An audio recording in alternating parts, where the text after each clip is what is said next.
Hello, good morning. I'm so delighted to be back at ENOJP meeting, and I attended the first two or three, and then somehow other obligations got in my way, and now I am retired happily, and I'm Professor Emerita at Western Washington University, and I thought about what I should speak about this morning. And if I regurgitated something I have already published, you might as well not be here. You can read it somewhere to your comfort.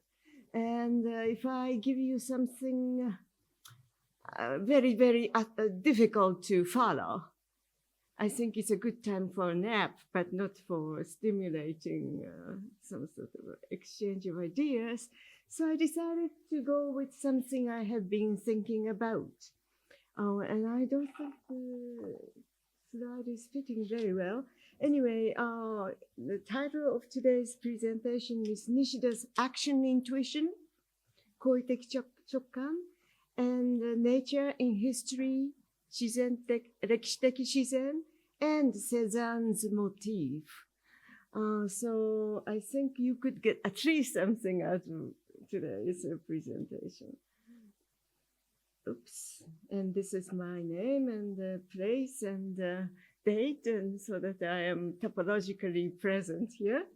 Okay, so outline, today's outline, first, philosophy of concrete philosophy, or 実在哲学. I'm within the world. That is the starting point of later Nishida's philosophy. That's a very kind of a shift from an emphasis on self-consciousness to the world, and we are in the world.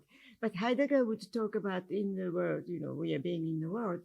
But there is a difference between Heideggerian being in the world and Nishidan being in the world. So hopefully we'll get there somehow, I don't know. Two, action intuition in Japanese, it is 行為的直感. And the dialectical world, 行為的直感 is the engine of the later Nishidan philosophy, and dialectical world is the logical structure that Nishida wanted to give a name. So dialectical in the sense of dialektike in the Greek sense, not in the Hegelian sense. So it's a technique of all the categorization and so on. So if we think of Hegel and Marx and all that, we'd better get rid of the word dialectics altogether.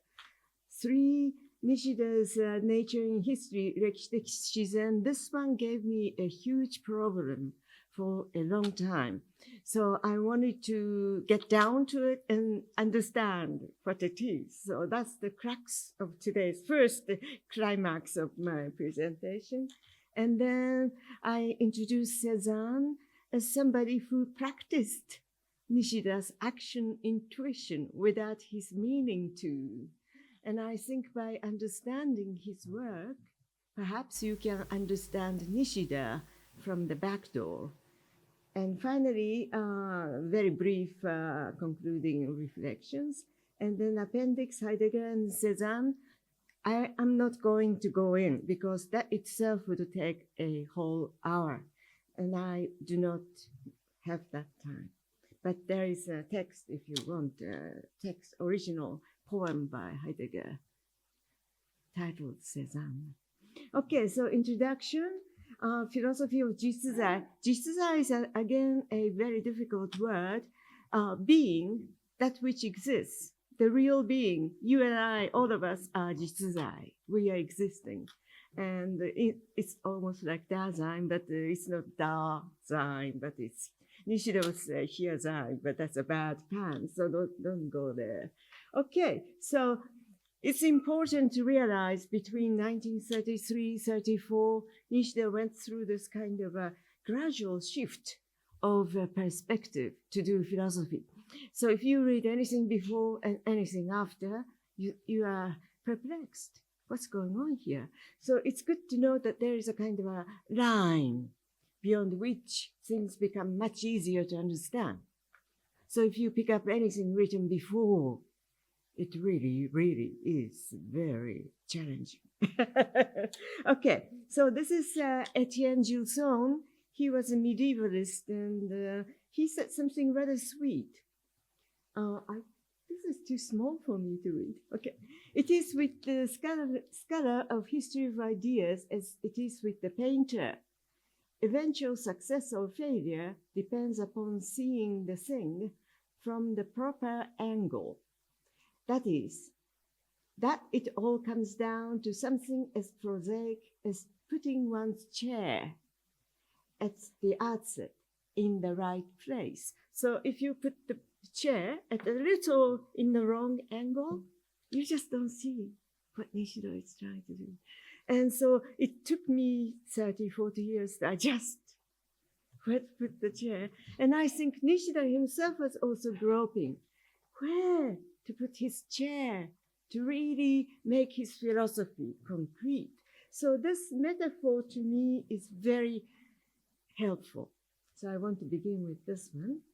And Nishida placed his chair, if you like, right in the middle of the world, midst, from which to view the world, instead of putting it outside the world and view the world from outside as something detached from within.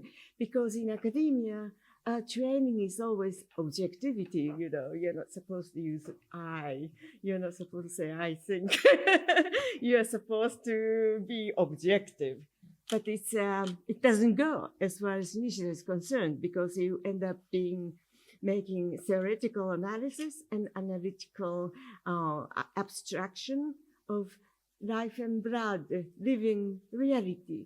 And that was the stumbling block for many of the Kyoto School colleagues who couldn't understand Nishida. So move towards a philosophy of concrete reality, 具体的現実. So those were the shift of focus. And so people were making fun of Nishida because he was turning kind of simple. But he said, 人は人、我は我なり、とにかくに我が行く道を我は行くなり。Others are others, I am I, unperturbed. I take the path that I take. I did it my way, Nishida's version. And this is much earlier than the other one, okay? 1933 New Year. And so around this time, Nishida was feeling kind of isolation from the general trend of academia, which was proliferating into abstraction and theory making and all that, right? And Nishida was going the other way around. Okay, so now let's go into action, intuition, 行為的直感, and the dialectical world. Action, intuition, literally active intuition. But if I translate this word as active intuition, it implies that there is an intuition which is not active. And in fact, this teki, 行為的直感, is a very big problem for anyone who is translating. So that's what I will be talking about today. Okay? So I just decided this one is AI. Now AI means something else, but for me, AI means action intuition in Nishida. Okay, so that's the second topic, the later Nishida philosophy. So these are two key terms in dialectical world. So logical structure of the actual world, he wrote in 1934, and this is found in, I use old edition of Nishida Kitaro Zenshu. The new one, most libraries don't have it, especially in the United States. I can't get hold of the text, so I said, why? Move on to a new text which doesn't have a reference to the standard old text. So I stick to my old Nishida Kitaro Zenshu, volume 7, 212, 218, this the following. What is this actual world? Genjitsu no sekai. What is this? He begins like that. It not only stands opposed to us, the world stands opposed to us, but it is from which we are born, we work in it, and we die into it. So somehow world is separate, and yet it is from which we come out, in which we work, and to which we return. philosophy which could not shed its propensity for intellectualism up until today. We are so intellectual and we want to philosophize without being aware of the fact that we are philosophizing from the standpoint of individual, egocentric individual. Egocentric may not come in, but we are limited. Okay, so philosophy has been doing that. Took objective world, that which is out there, as the real world, because the starting point is there. Therefore, objective world is the real world. Okay, and Nishida says no. There is another option. But the world conceived as such was something external to us, and therein we remain mere observers. We are not participants. But the real actual world is the world that embraces us. It is the world in which we work. It is the world in which we act. The world can be viewed objectively from a scientific or metaphysical standpoint, but it can also be equally viewed subjectively as by idealists. But objective standpoint cannot embrace the subjective world, and vice versa. It's a very fundamental thing. When you start thinking about each sentence, you are now entering Nishida's world. So when you don't understand, stop and you hold on until it starts to make sense. In order to deal with the real actual world, which embraces both subject and object, he doesn't explain this, but he takes it for granted from his past writings. This is an established thesis, okay? So the real world embraces both subject and object. We have to think about a kind of logic that allows us to do that. The real logic concerns the study of concrete thinking, 具体的思. It is dialectical in the sense of dialectique, which is a path of how real beings, 実在, explain themselves. And by defining what dialectique is, he says, 自己自身を説明する道。実在が自己自身を説明する道。That is dialectique. The actual beings explain themselves.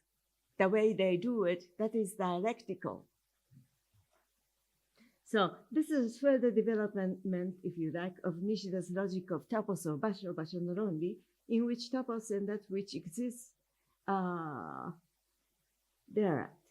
And okay, so topos and that which exists at the place, they are indispensable.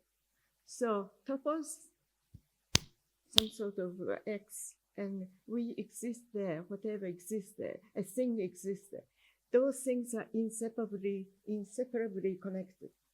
So it's a kind of a locative thinking, if you like. And so it is a development of that thinking. And this is active and living temporal and spatial beings that moves on via, yes, self-negation. This self-negation is again an interesting term. It's Hegelian, I believe, correct?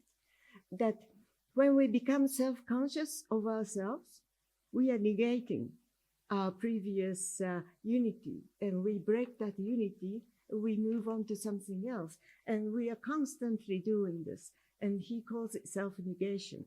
You could call it self-development, if you like. So this is, again, a terminology that we have to agree with. But it's an essential part of jitsuzai, that which exists. In taking an action, subjectivity objectifies itself, and objectivity is turned into subject. And in Japanese, it's 客観の主観か、主観の客観か. This one is going to be developed into his theory of action intuition. Just to give you an example, you throw a pot, you're a potter, you make a pot. And then as you are creating this pot out of clay, the pot becomes its own individual. It assumes its own existence. And then once I'm done with it, it is separate from me.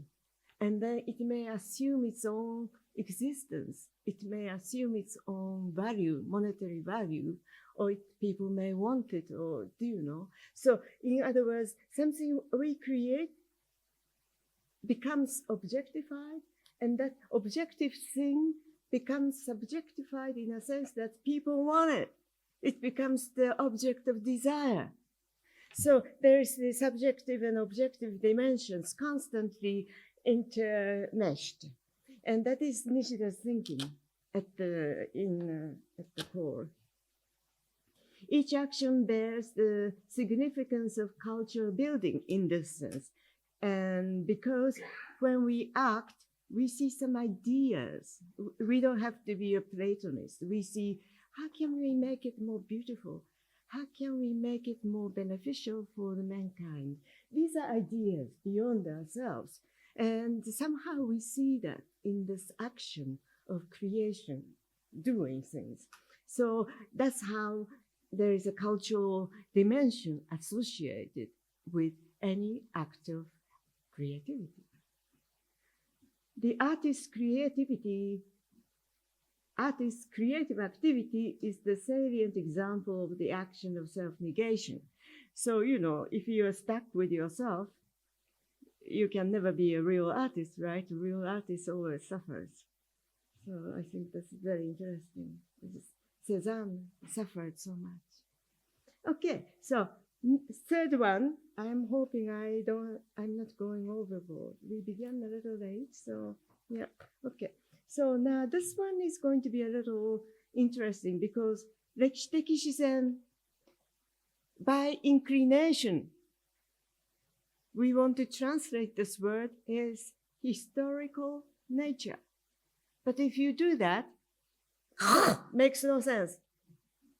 And that's what's been done in the last so many decades. That's why, in a way, Nishida's philosophy remains opaque. So I think we translators have our job cut out. We can do a little better job. So today I wanted to do a little of that, okay? So I approach this subject in two ways. One, nature and culture, according to Nishida. How are they related? And two, nature in history. How is nature present in history, but how is the key? Okay. So, complicating task, nature and culture in early Nishida. And I give you right off the bat, I think Nishida was very concerned about what was going on since Dill time and the Baden School of New Kantians. They were talking about history as something sui generously different in terms of methodology from natural sciences, and they were promoting that way of thinking. And I believe Nishida willy-nilly subscribed to that way of thinking. And he said, I'd better do something about it. I cannot ignore. So that is the beauty of Nishida philosophy. He was always having a dialogue with Western philosophy or Eastern philosophy or Buddhist spirituality or whatever. So he was a very honest kind of a person, no? Sincere. And so that, in a way, gave a little bit of ambiguity to Nishida's approach. At least this is my reading. I may be wrong. And I'm glad if you tell me I'm wrong. Okay? But in his private correspondence and a composition of poetry, for example, he extolled nature as the source of contemplation and solace. So he was much more Taoist in his own private appreciation of nature. No? So there is a kind of a schizo, division here. You can see, and once you become aware of that, it helps you to read anything by Nishida of early days. The 1923 Great Kanto earthquakes, moreover, jolted Nishida Until then, he was, he could talk in abstraction, all right. But then, when he saw all the people suffering, all the temples crumbling down, and fires, and all the library, University of Tokyo library burning down, all these things. What is this great, unbelievable power of nature? He couldn't just start to say, yeah, natural science has its method, history has its method, and, he couldn't do that anymore, no? So I think there was some sort of inner prompting that was putting Nishida to a certain direction.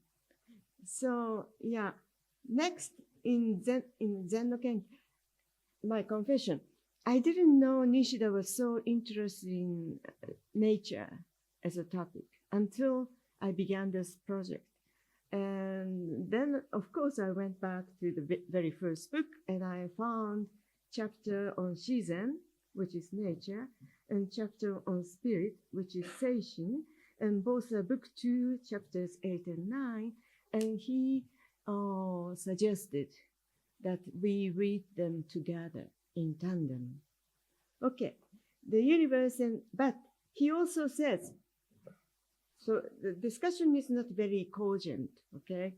But he also says the universe and the earth share the same roots. All things share one and the same source. Tenchi dokon banbutsu ittai. This is a saying by Senjao, Sojo, and some translators thought anyone Nishida mentions is a Zen Buddhist, but this is way before Zen became a phenomenon, okay? So this is an early Chan philosopher. Not early, no. Before Chan. He was an original thinker in China. And Nishida really quite was fond of Senjao. So we need to be careful when we are reading people who are saying everybody's a Zen master, okay? So that's not the case. Now, so I realized that there is a copious mention of nature in his early writings. It's really amazing. And the reason why I didn't realize this is because a friend of mine in Kyoto always told me, there is no nature in Nishida, it's history, nature, okay? And whenever I wanted to think about nature, he bound by whatever, And I felt constrained and constricted. But now I'm finally free. So I'm happy to tell you. But I'm also telling you that it does take a bit of real deep reading. Nishida also read Plotinus around this time. And a very famous passage in Aeneid 3, Aeneid 3:8-4, which was quoted by Bergson in the beginning of his book, I think, Les données immédiates de la conscience. Okay, so, somehow Nishida was very influenced by Bergson in that sense. And Bergson has a very good analysis of Plato and Plotinus and all the Western philosophers. And Bergson was a professor of classic language. Before he started philosophy, he taught, some Greek and Latin literature. So, those people are very conversant with these people. Nishida also wrote a beautiful essay in 1931 called Goethe no Heikei, translated in German and retranslated into English as Goethe's metaphysical background, but that's misleading. Goethe no Heikei, Heikei really means topos. What is the topos? Goethe stood. Okay? So, in which he carries out unencumbered discussion of Goethe's view of nature, with which he basically was in agreement. Now, early writings are especially kind of torturous. So, how could we make sense of this following statement? Culture is not in nature, but nature is in culture. 自然の中に文化があるのではなく、文化の中に自然がある。Okay, I cannot read my Romaji. I can read 日本語 okay? So if you translate this, you are wrong. That's the problem with Nishida. So I was starting to think, 自然の中に文化があるのではない。自然の中に文化があるのではない。文化の中に自然がある。So now, the idea of naka, in the middle, you have to start to think differently. And it gave me a breakthrough here. Not nature is within culture. But you take any culture, and if you go really deep, and then at the center runs nature. It's a different way of looking at things, no? But how do you describe it in words? So Nishida didn't do a good job here, and he's misleading everybody. Okay, so that's what I realized this time. So 2 readings are possible. A, nature exists in culture, as culture is the host that receives nature as a guest. No? That's one reading. Second reading, nature is at the heart of culture, as that which informs and deeply sustains all cultural activities. And I warned you enough so that you can vote for B, and you pass the course, okay? I chose B, and the reason is that.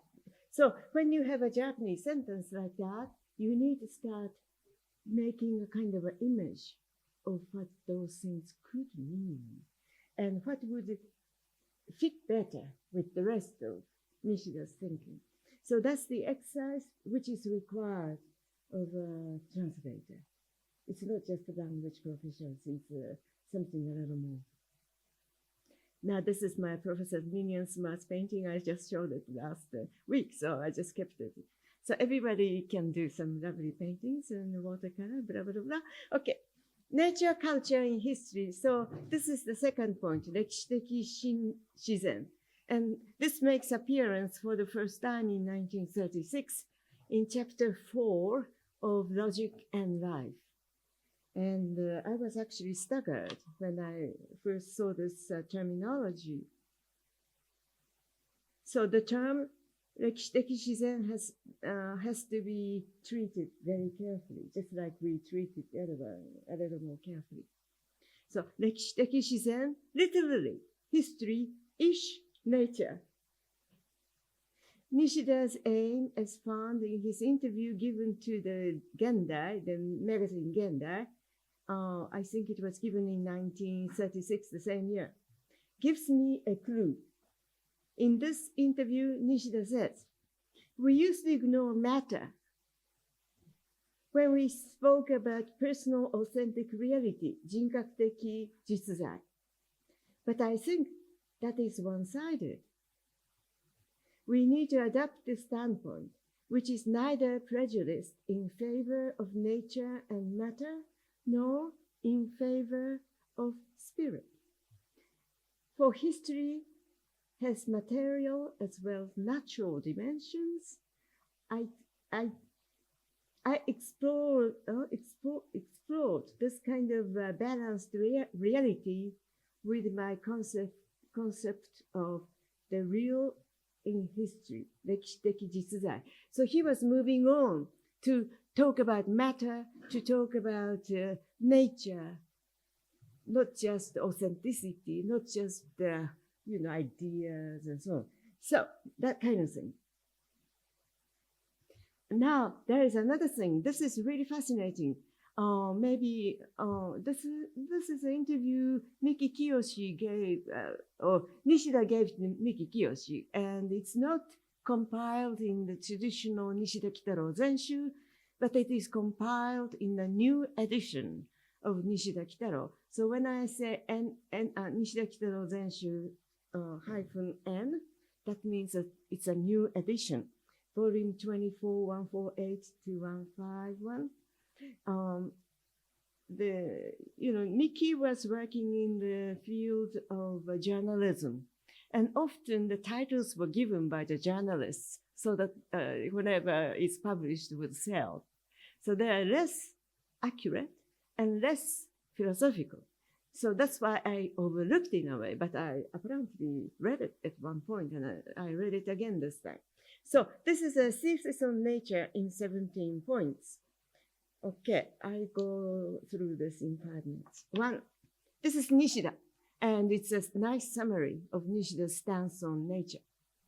Nature is something different from the natural scientific notion, which is governed by natural scientific law, which we already saw. The ancient Greeks considered nature as something more closely related to the daily lives, even Lucretius. 3. In the East, the ancient Chinese Laozi and Zhuangzi, Lao Zhuang, Taoist philosophy developed a deep view of nature, says Nishida. 4. The Western approach tackled nature objectively, generally speaking, while the Eastern approach excelled in the subjective understanding of nature. 5. Thus, we have various kinds of views of nature. You can see nature by nature. There are many, many views. Okay? But I think the ancient Greek view comes closest or closer to what nature truly is, or what Nishida thinks nature is. So he often goes to Aristotle. He's very fond of Aristotle. 6. The word nature has the meaning of to be born, umareru in Japanese, or something is something to come into being, shōzuru, implying that things are not created by something external, but comes into being out of nature itself.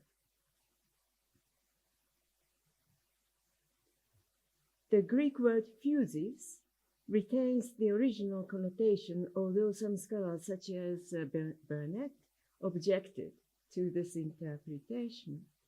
Nishida says these things. 7. I approach nature from this perspective of to be born or things to be generated and come into being. So for Nishida, it comes very close to Shinto, musubi. Aristotle, for instance, considered nature in this sense.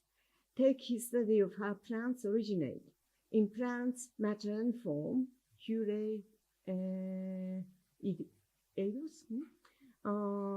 are united, and plants as such give birth to another plant or plants. Yeah? That's how he analyzes the birth of plants. Even if the Greek approach to nature was objective in this sense, I find some subjective aspect of nature retained in the discussion. 9. Nature self-generates and forms itself. Nature is that kind of thing. 自然というものは自分で自分を形成していくものである。Nature forms, nature natures, natura naturans. Now he's moving on to his discussion of action intuition. 10. In production of a thing, the subject acts on the object. Something like something new is created, just as I talked to you about a potter creating a pot. But not only that subject becomes the object, and the created thing acquires its own subjectivity. Yeah, it's not very clear. Okay. 10, continue. In the activity of creation of a thing, subject and object must become one. There is always this kind of a oneness. But it's not fused into nothingness. No. But there is unity, point of crossing. Yeah? Action. This is what, again, forms the crux of action intuition. 10, continue. In the activity of creation of a thing, 11. This leads me to the consideration, next level of consideration, that namely that of skill, or techne, 技術. For the subject-object interaction, there has to be some sort of shared vibes. If subject and object interrelate. If we have nothing in common, we cannot interrelate. So we have to share something in common. That is really cool, isn't it? So I gave the word vibes, but I think there is such a thing. Nishida was thinking in that. Vibration, reverberation, echo, but I think vibes, I think is pretty good. Between the two, further, from where does the maker arise, the one who creates things, where does it come from? So you have to think about who you are, right? What you are, how you make things, how you perceive things, how your senses become perception, and how that is interpreted and mixed in with ideas and creation and coupled with your skill and create this world. The whole thing unfolds just like this in Nishida's mind. And this, I think, is the real important point. He really pushes the envelope here. 11, continue. By pushing this thinking, I realized the world of history bears the stamp of skill, techne. The skill needed to produce. Even our body is nature's remarkable creation. So at one point he talks about our body, how elbows bend and how all the sockets work in a certain way. It's a remarkable ingenuity of nature. So from our body all the way to everything, there is a kind of a nature's creation, that nature's art, techne, pervading. And so now we understand a little bit about, in this world of history, we are already born into it, work within it and die therein. No human being is born. Oh, this is interesting. No human being is born of oneself. No one is born, even if we don't want to be born ourselves. It's impossible. We are born of something else, right? That something else is that which moves life, that which changes us. That is life. So he focuses on that aspect. We are born of something that changes human beings, nature, or life. So are our consciousness and the sense of subjective self, born out of this something. So in the sense, we can include consciousness and the sense of subjective self as part of nature. So now the parameter of nature expands. Consciousness and the sense of subjective ego and body, act of creation, everything can be viewed as nature in history. Nature means that the things are formed in history. This is something that is interesting. It is in this world of history, things move on and constitute history. Thus, 歴史的自然, nature in history, history in nature. I think that's what Nishida was talking about when he says 自然的, 歴史的自然. At least this is my answer. Nature does not stand opposed to human beings. Human beings are already part of nature, so that's a redundant statement. In short, nature is both subjective and objective, within and without. That is quoting Goethe. This dialectical world fashions itself. Nature is of techne rather than of law. Techne meaning production, making, creating things. Some may consider techne or skill to belong to the agent, i.e. subject, but that is not so. It comes to be established where subject is object and object is subject. And these statements you can now start to think and say, maybe it makes sense. Okay, so now you're in the Nishida's, at the gateway to Nishida's philosophy. Okay, so, 歴史的自然, my take. Nature cannot be separated from human activities of the past, present, and future, which give rise to the notion of history. Nature has created the world as we know of. Anything we know of is actually history. Can we know something else unless we grew up as Mononoke, Princess Mononoke? raised by a big wolf or something. Okay. Even then, we don't know. So, thousands, millions of years. We are born from the world of history, work in it and die to it. And that's why this world is that of life and death. A possible translation of Rekishiteki Shizen.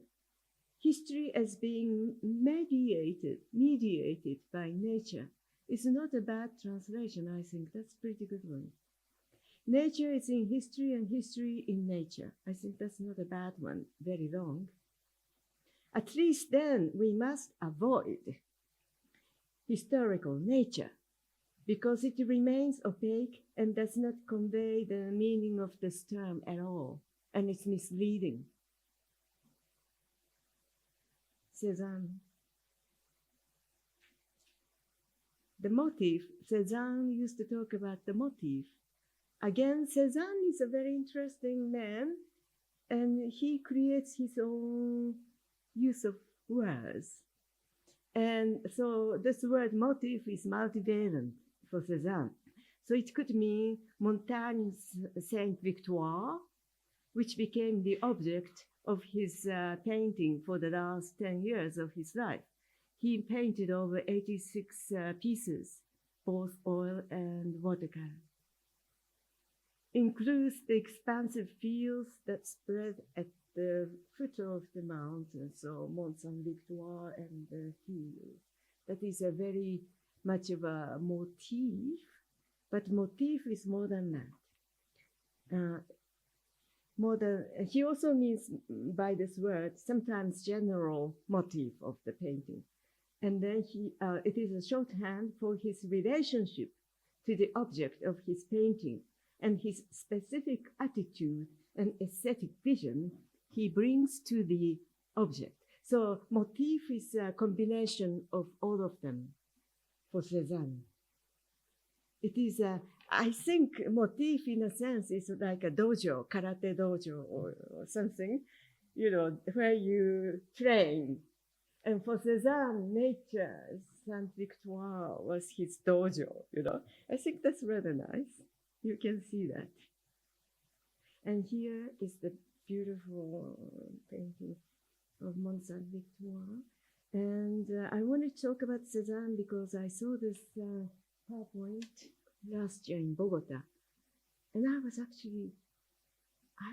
completely surprised by the resonance that I felt from this painting. There is the breathing, the things coming from the artist and somehow transcendent and immanent. And it is, and the color, beautiful blue and the apple green and all these things. And so I wanted to do something about it.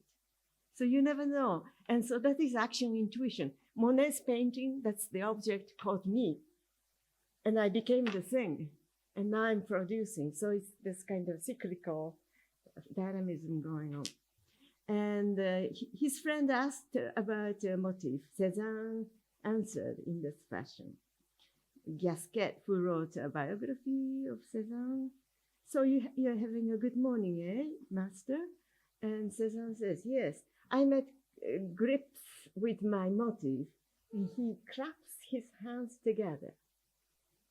This is a motif, you see, he said. Gasquet doesn't understand. It's like Zen master. So Cezanne goes on, look at this. And then he goes like this, very, very slowly. Very, very slowly.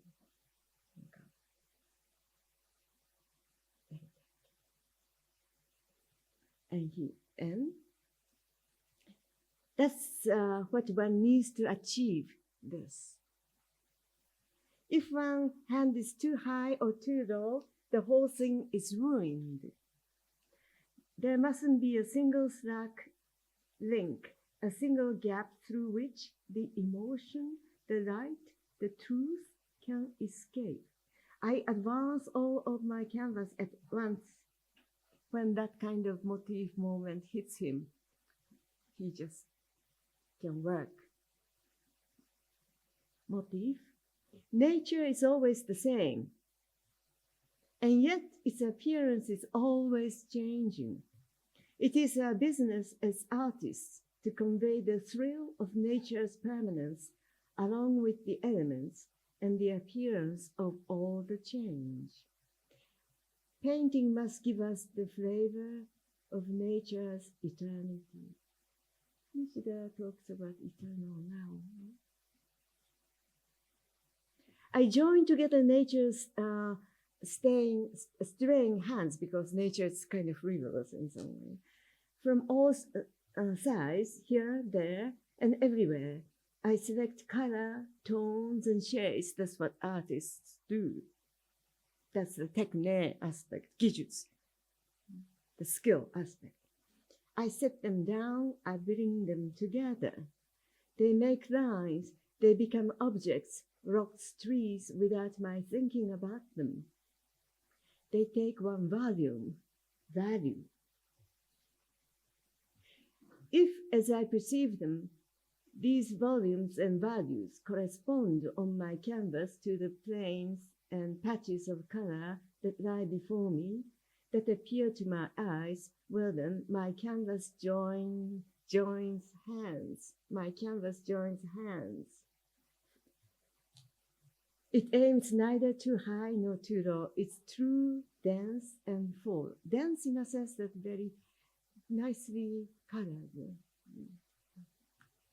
But if there is the slightest distraction, the slightest hitch, above all, if I interpret too much one day, if I'm carried away today by a theory which contradicts yesterday's, if I think while I'm painting, if I meddle, then everything goes to pieces. Second, the role of the artist in relation to the painting. The artist is nothing more than the receptacle of sensations. It's like a horror in Plato, that which receives the imprint. A brain, a recording machine.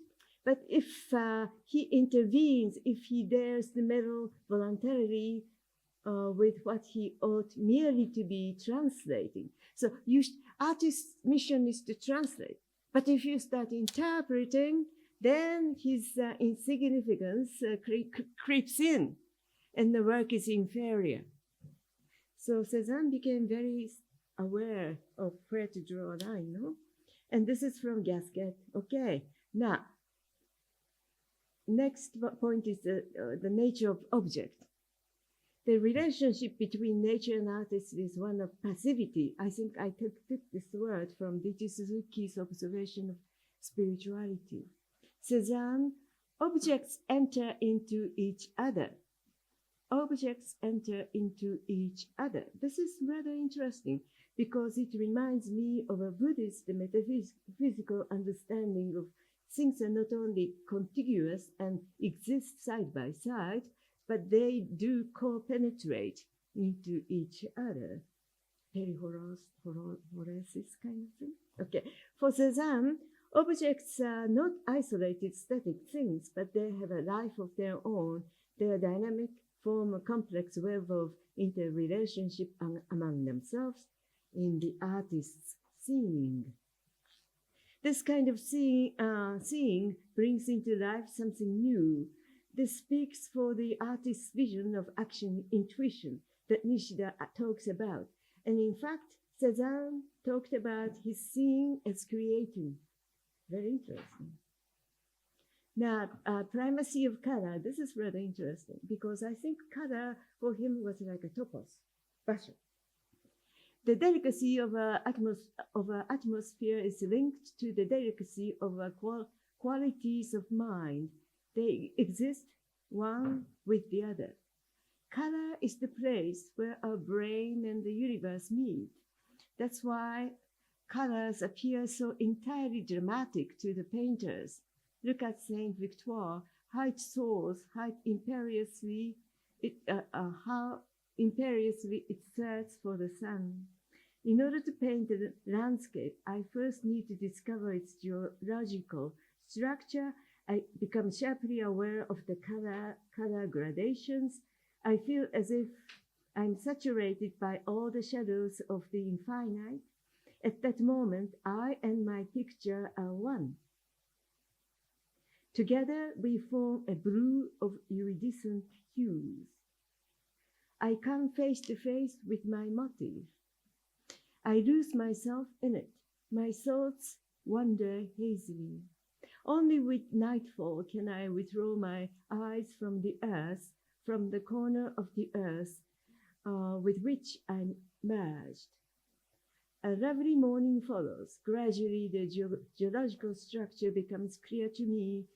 The strata, the main planes of my pictures establish themselves, and mentally I draw the rocks, skeleton, blah, blah, blah. Okay, this is just the middle. Okay, I'm hurrying.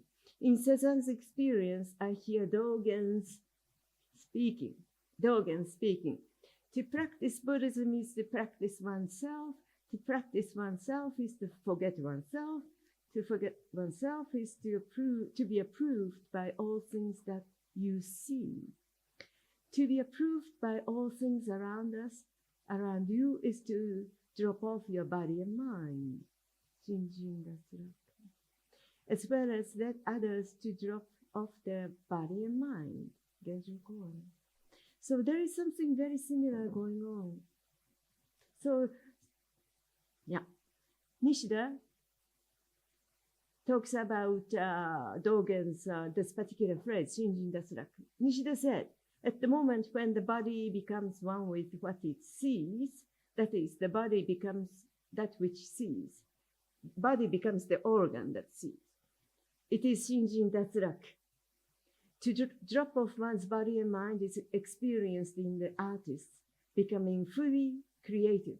Therein, the body and the mind are integratedly present, but in the non-ego-centered manner. So I think there is some interesting possibilities here. And Nishida talks about Shinjin Datsuraku Shinjin, but in a very different way. Okay, so now here is Titian in Venice. And Cezanne was a keen scholar, if I may say, of ancient masters, great painters. He was not just a modern painter. So he said, they must, all the masters, they must engage in assiduous study and practice. And they share the universal quality of prolonged work, meditation, study, suffering, and joy. And so I just wanted to bring in Titian because seated in front of that is my Professor Raymond Panica. Okay, never mind. And this is one of the other paintings from Montagne, Saint-Victoire, and Black Chateau Noir. And he was always interested in the contour and how to depict this atmosphere. You can see. Nature and art is creating life.